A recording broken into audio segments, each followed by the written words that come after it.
Robert Matthews pulled his old Ford pickup into the Stanley Hotel's parking lot as heavy snow began to fall. The massive white building loomed against the darkening Colorado sky, its windows gleaming like hundreds of watchful eyes. His breath made small clouds in the cold air as he grabbed his equipment bag and laptop case from the passenger seat. The famous hotel stood proud on its hillside, just as it had for over 100 years. Robert had seen pictures, but nothing prepared him for how the building seemed to watch him. He checked his phone. No signal. Perfect for a ghost hunt, he thought with a slight smile. The front doors opened with a heavy creak. The lobby's warmth was a welcome change from the biting mountain cold. Crystal chandeliers threw dancing light across polished wooden floors, and the air smelled of old wood and expensive furniture polish. A piano played softly somewhere in the distance. "Mr. Matthews." A woman's voice echoed across the lobby. Linda Thompson, the hotel manager, walked toward him with quick, sharp steps. She was tall and thin, with graying hair pulled back in a tight bun. Her smile didn't reach her eyes. "We weren't expecting you until tomorrow."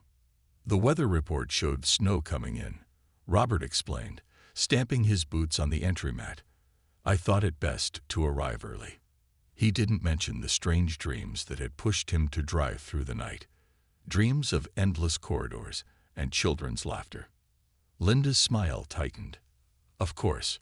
Well, we have room 217 ready for you, as requested. Though I must remind you that our guests' comfort is our top priority. Any investigation must not disturb them." Robert nodded, shouldering his bag. "I understand. I'm a professional, Mrs. Thompson. You won't even know I'm here." He'd done this work for 5 years now, ever since his divorce. What had started as a hobby to fill empty nights had turned into a career writing about haunted places. But the Stanley was different. This wasn't just another haunted hotel. This was the place that had inspired Stephen King to write The Shining. The thought made his fingers itch to start writing, something he hadn't felt in months. "Frank will show you to your room," Linda said, gesturing to a stocky man in work clothes who had appeared silently beside them. "Frank's been with us for 30 years. He knows every inch of this place." Frank Miller had weathered hands and kind eyes. He grabbed Robert's suitcase before Robert could protest. "Room 217, he said with a knowing look. "Brave choice." As they climbed the grand staircase, Robert noticed how the temperature dropped with each step. The wood creaked beneath their feet, and somewhere above them, a door slammed despite the lack of wind inside. "That happens a lot here," Frank said without turning around. "You'll get used to it, or you won't." He chuckled, but there was no humor in it. They passed elegant furniture and old photographs on the walls. Robert could have sworn one of the pictures, showing a group of children in early 1900s clothing, had different positions each time he glanced at it. Room 217 was at the end of a long hallway. Frank's keys jingled in the silence as he unlocked the door. "Here you are, Mr. Matthews. Call the front desk if you need anything." He paused in the doorway. "Though once night falls, you might want to think twice about leaving the room."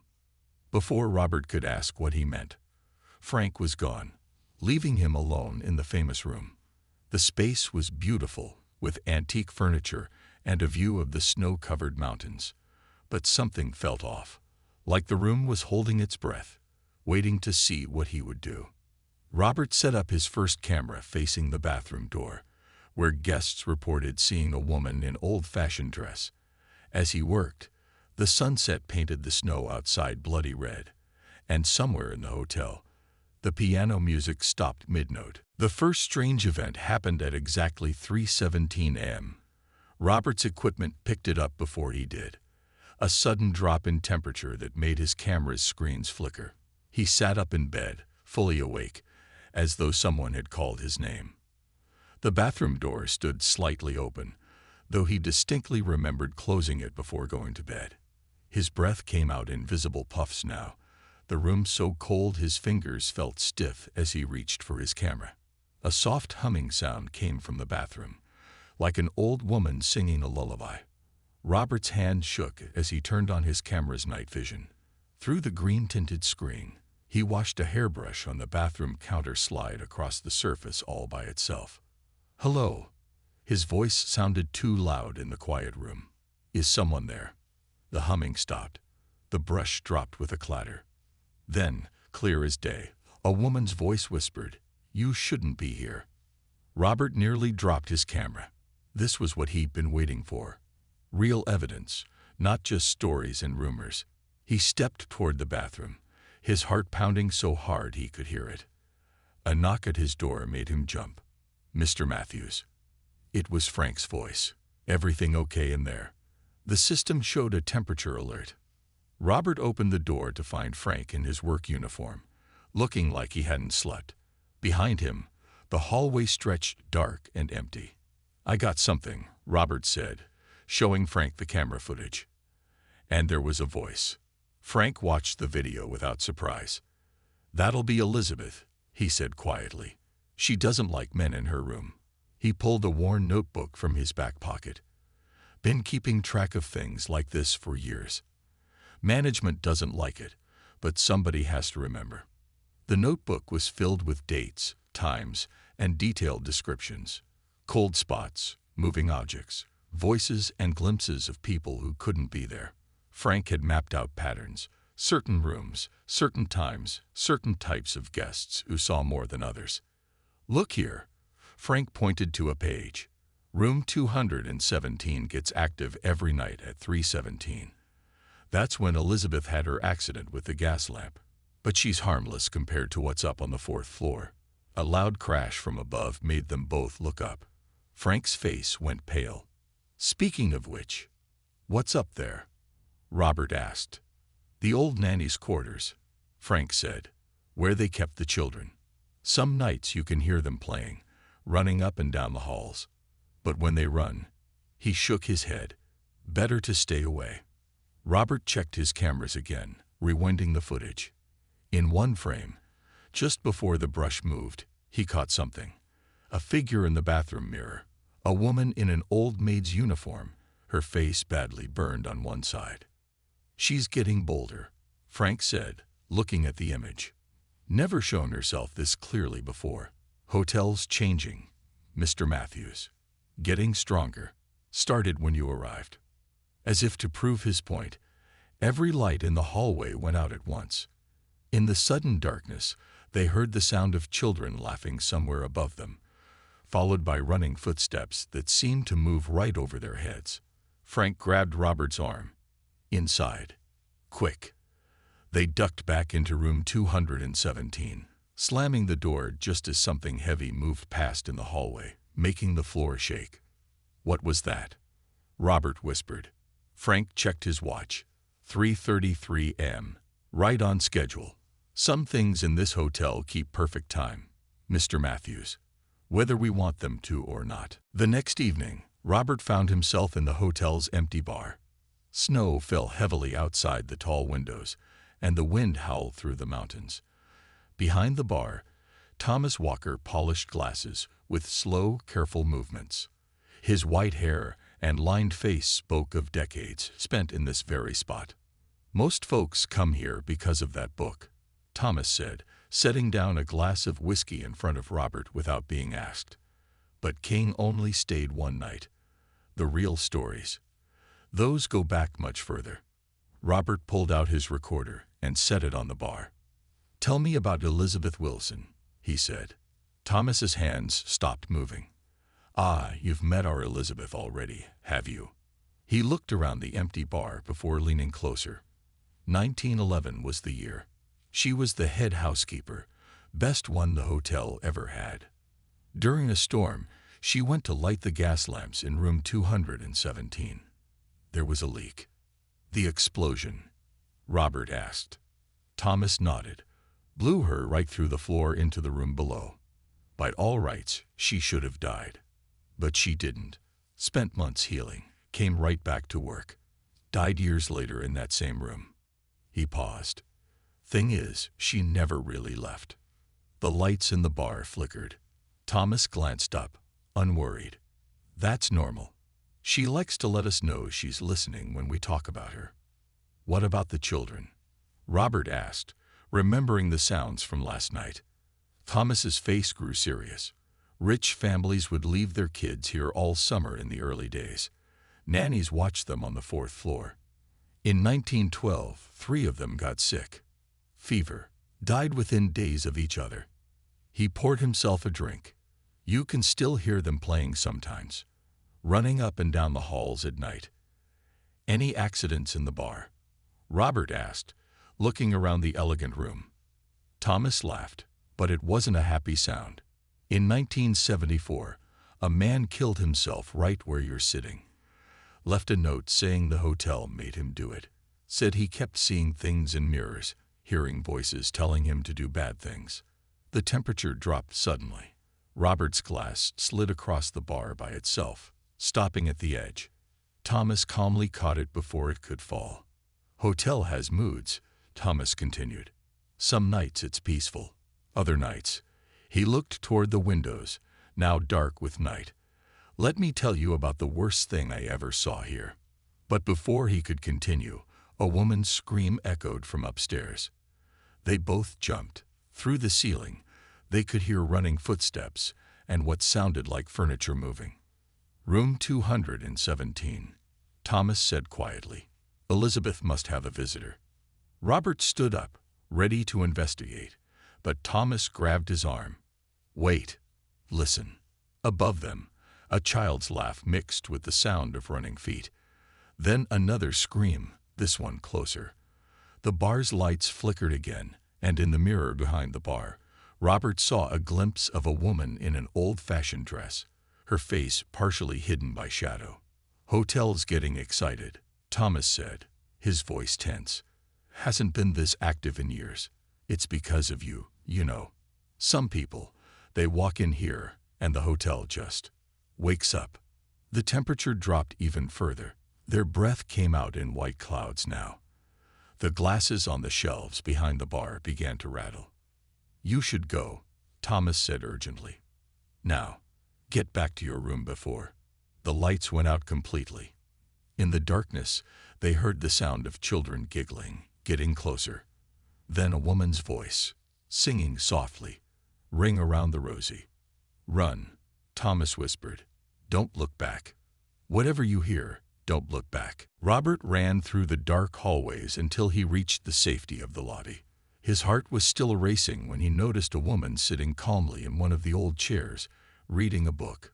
She looked up at him with knowing eyes. "You've met the children, haven't you?" she asked. Her gray hair was loose around her shoulders, and she wore a simple blue dress. "I'm Alice Parker. I've been waiting for you." "Waiting for me?" Robert asked, trying to catch his breath.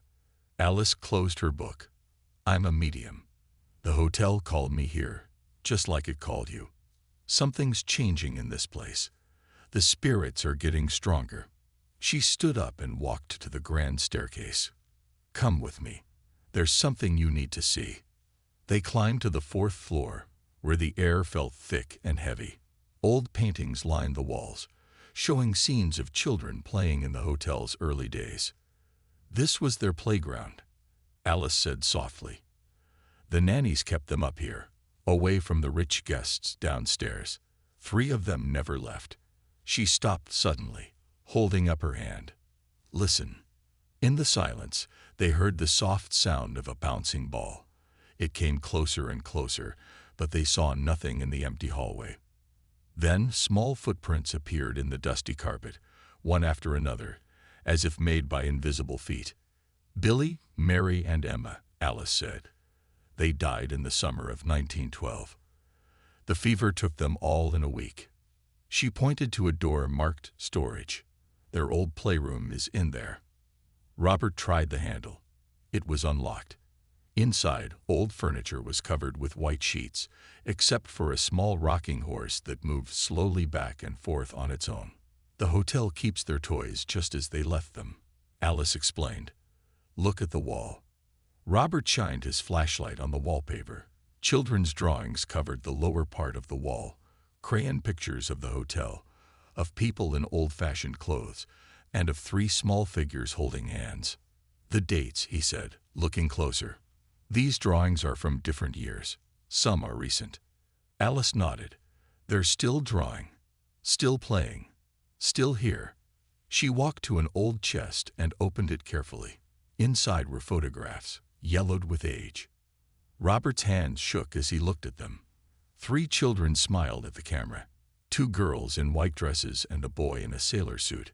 He recognized them from the hallway photographs, but these were different. These showed them playing, laughing, alive. "Wait," he said, pointing to one photo. "This was taken yesterday." The digital date stamp was clear in the corner, but the same 3 children stood in the hotel garden, still wearing their old-fashioned clothes. A child's laugh echoed through the room. The rocking horse's movement grew faster. "They know we're here," Alice whispered. "They want to play." The temperature dropped. Crayon marks appeared on the wall by themselves, drawing 3 stick figures. A ball rolled across the floor, stopping at Robert's feet. "Pick it up," Alice said. "They're trying to communicate."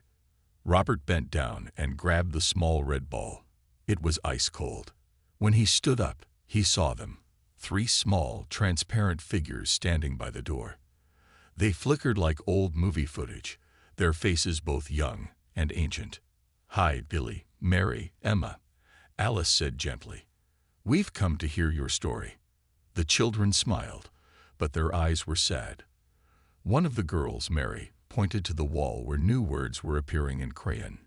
"HLPUS. We CANT-LEAV." Then the lights went out, and in the darkness, they heard the children crying. When Robert's flashlight finally worked again, the room was empty except for fresh footprints in the dust, leading to nowhere. That night, Robert couldn't sleep. Every time he closed his eyes, he saw the children's sad faces. At midnight, Alice knocked on his door, her face pale with worry. "Room 401, she said. "The spirits are very active tonight. I've never felt them this strong before." Together they climbed to the 4th floor. The hallway was freezing cold, and their flashlight beams seemed to fade in the darkness. Room 401's door stood at the end of the hall, its brass numbers glinting. "I had a dream about this room," Robert said, his hand shaking as he picked the lock with tools Frank had given him. "Someone did something bad here." The door swung open with a creak. The room was bigger than 217, with old furniture covered in sheets, but something felt wrong. The air felt thick, like underwater. "There's so much pain here," Alice whispered, touching the walls. "Someone changed the hotel's energy. Look under the carpet." Robert pulled back the dusty carpet. Strange symbols were carved into the wooden floor, forming a large circle. Black wax from old candles was stuck in the grooves. "A ritual circle," Alice said. "Dark magic. Someone tried to trap spirits here, to use their power." She pointed to the walls. "The wallpaper is hiding more symbols." As they examined the room, the temperature dropped even lower. The sheets on the furniture began to move by themselves, rippling like waves. "We're not alone," Alice warned. A deep growl came from the corner of the room. The furniture started shaking. Then they saw it, a dark shape forming in the air, bigger than a person, with glowing red eyes. "Get back," Alice shouted, pushing Robert toward the door. But the door slammed shut by itself. The dark shape moved closer, and Robert felt a deep sadness and anger that wasn't his own. His head filled with strange visions, people in black robes standing in the circle, chanting, while spirits screamed. "The ritual," he gasped. "They were trying to control the hotel's ghosts, to make them stronger." "Yes," Alice said. "And they succeeded, but they couldn't control what they created." The dark shape roared. Objects began flying around the room. Books, vases, chairs. One chair smashed against the wall next to Robert's head. "We have to break the circle," Alice yelled over the noise. "It's trapping the spirits here." Robert pulled out his pocket knife and started scraping at the symbols in the floor. The dark shape rushed at him, but Alice stepped between them, holding up her hands. "Stop," she commanded. "We're trying to help you." The attack paused. In the darkness, they could now see faces forming in the black shape, dozens of them, all trapped together, all in pain. Robert kept scraping at the symbols while Alice talked to the spirits, trying to calm them. As each symbol was destroyed, the shape became less dark, less angry. Suddenly, they heard children's voices in the hallway. "Break it! Break it!" The three ghost children appeared, pushing against the door from outside. With one final scrape, Robert destroyed the last symbol. The dark shape burst apart like smoke in the wind. The air cleared, and the room felt lighter. The door opened, and the ghost children ran in, laughing. The spirits that had been trapped were free now, appearing as soft lights floating up through the ceiling. "Thank you," a woman's voice whispered. "Elizabeth from room 217. Other voices joined hers, a chorus of gratitude. But as the spirits floated away, Alice grabbed Robert's arm. "We only freed these spirits," she said. "There's something bigger still trapped in the hotel, something that's been waiting for someone like you." The children's ghosts nodded seriously. On the wall, new words appeared in crayon. "The basement.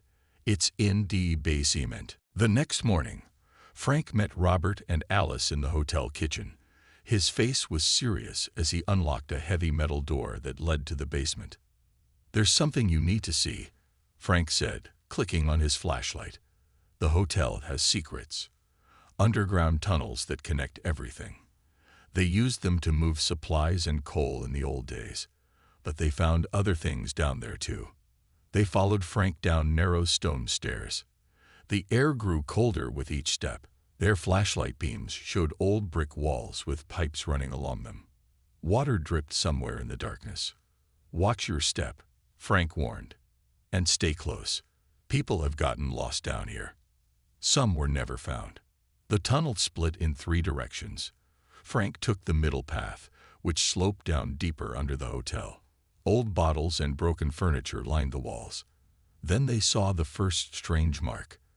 A handprint burned into the brick, glowing faintly in the dark. "It started appearing last week," Frank explained, along with others. More handprints lined the walls now, all giving off a weak blue light. Some were large, others small like children's hands. They led deeper into the tunnel. "Look at this," Alice said, stopping at an old wooden door. Carved into it were the same symbols they had found in room 401. Frank nodded. "Found these doors all through the tunnels. All locked. No keys ever found." As they watched, the handprints began glowing brighter. A cold wind blew through the tunnel, though there was nowhere it could come from. Then they heard it, the sound of people walking, talking, laughing. But the voices seemed to come from long ago. "Time slip," Alice whispered. "The walls between past and present are thin down here." The air flickered like an old movie. Suddenly, they saw ghostly figures walking through the walls, hotel staff from different times, guests in old-fashioned clothes, children running and playing. The images moved around them like memories come to life. "My God," Robert breathed, filming everything with his camera. "The whole hotel's history is down here." They followed the handprints to a large round room. Old coal bins lined the walls, but in the center was something else, a perfect circle of black stone set into the floor. "The source," Alice said, her voice shaking. "This is what they built the hotel over. Why there's so much power here." Frank shined his light on the walls. More symbols covered every surface, older than the ones upstairs. "These tunnels are older than the hotel," he said. "Native Americans used this place first. They knew about its power." Suddenly, all their flashlights went out. In the darkness, the handprints glowed brighter, and the stone circle began to shine with a dull red light. "Something's coming," Alice warned. "Something old." The temperature dropped so low their breath turned to ice crystals in the air. The ghostly figures appeared again, but now they were running, scared. The stone circle's light grew stronger. "We need to leave," Frank said urgently. Now. But as they turned to run, they heard a deep rumble, like the hotel itself was waking up. The walls shook, and from the stone circle, a voice spoke, ancient and powerful. Fine ALI. UAV. Robert felt something grab his ankle. Looking down, he saw a hand made of darkness reaching up from the circle. More hands appeared, grabbing at them all. Run, Frank yelled, pulling them toward the tunnel entrance. They ran through the darkness, past the glowing handprints, past the ghostly figures, past the marked doors. Behind them, they heard something large moving through the tunnels, following them. When they finally reached the kitchen and slammed the basement door, they were all shaking. The metal door grew cold under Frank's hand, and from behind it, they heard that ancient voice again. You can note ESTAP, the hotel, HASCHOZNU. The next day, Alice noticed something different about Robert. He sat in the hotel lobby, staring at nothing, his fingers tapping endlessly on the arm of his chair. Dark circles marked his eyes, and he hadn't shaved. Robert, she asked carefully, are you feeling okay? He looked up at her with strange, distant eyes. The hotel's been talking to me, he said. His voice sounded rough. All night, showing me things. So many things. Alice sat down next to him, feeling the change in his energy. It was darker now, mixed with something that wasn't him. What kind of things? Power, he whispered. The hotel knows things. Ancient things. It wants to show me everything. He laughed, but it wasn't his normal laugh. Did you know there are hundreds of spirits trapped here? They're all so angry, so hungry. Frank walked into the lobby and stopped when he saw Robert. Oh no, he said quietly. It's happening again. Like King? Alice asked. Frank nodded. The hotel does this sometimes. Finds people it can use, changes them. He moved closer to Robert. Mr. Matthews, when was the last time you slept? Sleep. Robert stood up suddenly, his movements jerky. Can't sleep. The voices won't let me. They keep showing me what I could do. What we could do together, the hotel and me. He walked to the front desk and grabbed Linda's guest book. With shocking strength, he ripped it in half. All these people, he said, papers falling around him. They come here, take pictures, tell stupid ghost stories. They don't understand. The hotel needs to feed. Robert, this isn't you, Alice said firmly. The hotel is changing you, just like it changed King. King was weak. Robert shouted. His voice echoed strangely, as if others were speaking with him. He ran away. But I understand now. The hotel chose me. It wants me to help it grow stronger. The lights began to flicker. Cold air swirled around them. And in every window and mirror, dark shapes moved and watched. We need to get him out of here, Frank said to Alice. Before it's too late. But when they tried to grab Robert's arms, an invisible force threw them back. Robert rose a few inches off the floor, his eyes now completely black. You cannot stop this. The ancient voice from the basement spoke through Robert's mouth. He is ours now. The ghost children appeared, looking scared. Help him, they cried. The dark thing is eating him. Alice stood up, holding out her hands. Robert, listen to me. Remember who you are. Remember why you came here. For a moment, Robert's eyes cleared. Alice, he whispered, help me. It's in my head. So many voices, so much power. I can't. Then his face twisted again, and the darkness returned. He pointed at the wall, and cracks appeared in the wooden panels. The floor began to shake. The hotel's power is growing, Frank said, using him to break free. Through the windows, they could see dark clouds gathering over the hotel, spinning like a storm. The ghost children huddled together, crying. There's only one way to stop this, Alice said. She pulled an old book from her bag, its cover marked with protective symbols. The same ritual that trapped the spirits. But in reverse, it could free them all. That could kill him, Frank warned. If we don't do something, the hotel will kill everyone, Alice said.